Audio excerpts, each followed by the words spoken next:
let's get a check on the global space now, what to expect this week and what's happening today. Let's look at what to watch in the global economy, market moving data that could come out.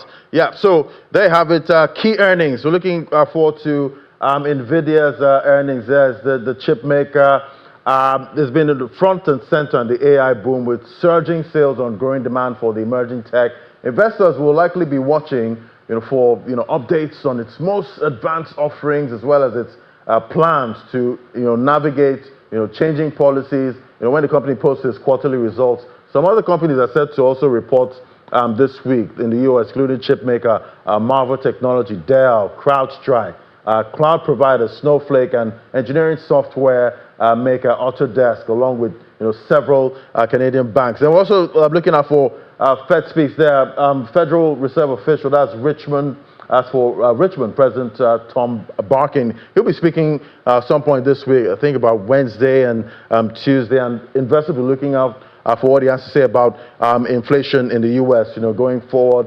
Then we'll also look forward to the Federal Reserve's inflation, preferred inflation data. At this point, we're looking out for the personal consumption expenditure and initial jobless claims. So definitely this kind of data that will definitely move the market.